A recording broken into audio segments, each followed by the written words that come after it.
Halo, nama saya Karina Tasya, absen 24 dari kelas 12 IPS 1. Hari ini, di video kali ini, saya mau menjelaskan pengertian tentang kritik dan esai sastra dan juga ciri-ciri kritik dan esai sastra. Yang pertama, pengertian dari kritik dan esai sastra. Dalam Kamus Besar Bahasa Indonesia, kritik itu adalah sebuah tanggapan atau kecaman yang kadang-kadang disertai uraian dan pertimbangan baik dan buruk terhadap sesuatu hasil karya, pendapat, dan sebagainya. Sedangkan esai adalah karangan prosa yang membahas sesuatu masalah secara sepintas dari sudut pandang pribadi penulisnya. Yang kedua, ada ciri-ciri kritik dan esai. Kritik sastra memiliki ciri-ciri sebagai berikut. Yang pertama, memberikan tanggapan terhadap hasil karya sastra. Yang kedua, memberikan pertimbangan baik dan buruk terhadap sebuah karya sastra, itu kayak kelebihan dan kekurangan. Yang ketiga, menggunakan pertimbangan yang bersifat objektif. Yang keempat, memaparkan kesan pribadi kritikus terhadap sebuah karya sastra. Yang kelima, memberikan alternatif perbaikan atau penyempurnaan. Yang keenam, tidak berprasangka dan terpengaruh terhadap penulisnya. Selanjutnya, esai memiliki ciri-ciri sebagai berikut. Yang pertama, berbentuk prosa. Artinya, dalam bentuk komunikasi biasa, menghindarkan penggunaan bahasa dan ungkapan yang figuratif. Yang kedua, singkat. Itu maksudnya dapat dibaca dalam kurun waktu yang singkat, atau misalnya dalam waktu 2 jam. Yang ketiga, memiliki gaya pembeda. Seorang penulis esai yang baik akan membawa ciri-ciri dan gaya yang khas untuk membedakan tulisannya dengan gaya penulis yang lain. Yang keempat, selalu tidak utuh. Artinya, penulis memilih segi-segi yang penting dan menarik dari objek dan subjek yang hendak ditulis. Penulis memilih aspek yang tertentu saja untuk disampaikan kepada para pembaca. Yang kelima, memenuhi kebutuhan penulisan. Walaupun esai adalah tulisan yang tidak utuh, namun harus memiliki kesatuan dan memenuhi syarat-syarat penulisan, mulai dari pendahuluan, pengembangan, sampai ke pengakhiran. Di dalamnya terdapat kohersi dan kesimpulan yang logis. Lalu penulis harus mengemukakan argumennya dan tidak membiarkan pembaca tergantung di awang-awang. Yang keenam, mempunyai nada pribadi yang bersifat personal. Yang membedakan esai dengan jenis karya sastra yang lain adalah ciri personal. Ciri personal ini adalah dalam penulisan esai, pengungkapan penulis sendiri tentang kediriannya, pandangannya, sikapnya, pikirannya, dan dugaannya kepada pembaca. Selanjutnya, jenis kritik dan esai. Yang pertama, ada jenis kritik karya sastra intrinsik, yaitu menganalisis karya sastra berdasarkan unsur intrinsiknya, sehingga akan diketahui kelemahan dan kelebihannya. Yang kedua, ada kritik sastra ekstrinsik, yaitu menganalisis dengan cara menggabungkan karya sastra dengan masyarakat.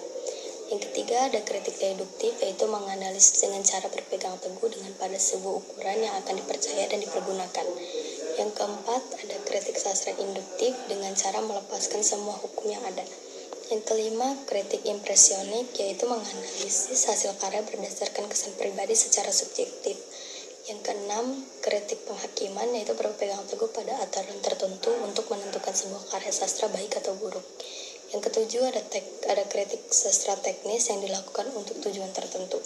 Selanjutnya ada jenis esai. Pertama, ada esai deskriptif, yaitu esai ini melukiskan subjek atau objek apa saja yang dapat menarik perhatian pengarang. Yang kedua, ada esai tajuk. Esai ini dapat dilihat di surat kabar atau majalah.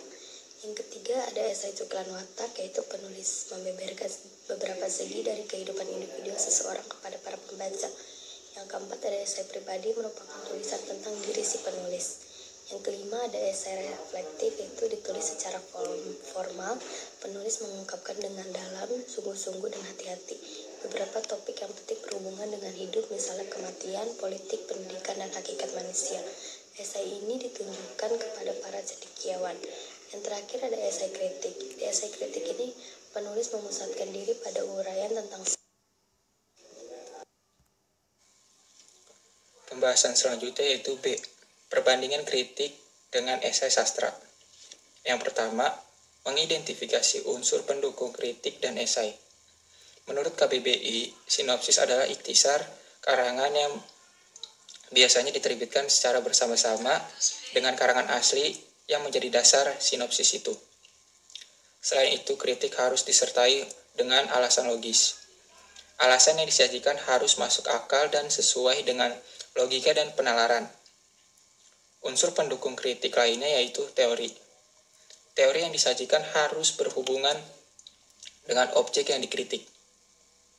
Selanjutnya, teks esai membahas suatu masalah secara sepintas dari sudut pandang pribadi penulisnya. Pembahasan pada esai bersifat subjektif. Sebuah esai merupakan suatu penilaian, pandangan, atau evaluasi penulis terhadap sebuah fakta yang terjadi untuk kemudian diambil kesimpulannya. Menyusun pernyataan kritik terhadap karya sastra. Yang pertama ada deskriptif. Deskriptif memaparkan data apa adanya seperti mendeskripsikan novel berdasarkan urutan ceritanya. Yang kedua ada penafsiran. Penafsiran adalah tahap penjelasan karya sastra, perlu menangkap maknanya dan menerangkan juga apa yang tersirat dengan mengemukakan pendapat sendiri. C. Tahapan analisis. Tahapan analisis ini merupakan tahapan kritik yang sudah menguraikan data. D. Tahap evaluasi. Evaluasi merupakan tahap akhir suatu kritik sastra yang biasanya dilakukan dengan cara penilaian.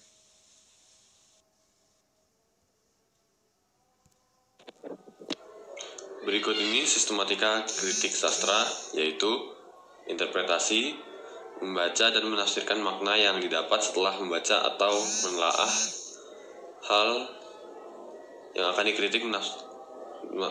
Menafsirkan makna juga dapat dilihat berdasarkan unsur-unsur yang membangunnya. Berikutnya, analisis adalah menelaah mana saja yang menjadi kelemahan dan kelebihannya. Analisis harus dilakukan berdasarkan data yang terdapat pada objek atau subjek yang dikritik dengan metode dan teori yang berkaitan. Lalu ada kaidah kebahasan dalam kritik. Beberapanya ada menekankan pada detail sehingga memakai kalimat kompleks terdiri dari anak kalimat dan induk kalimat. Selanjutnya, penggunaan kalimat konteks membutuhkan konjungsi atau kata penghubung. Lalu bahasa baku sesuai kaidah bahasa EYD. Lalu gaya bahasanya yang menekankan pada argumentasi dan eksposisi.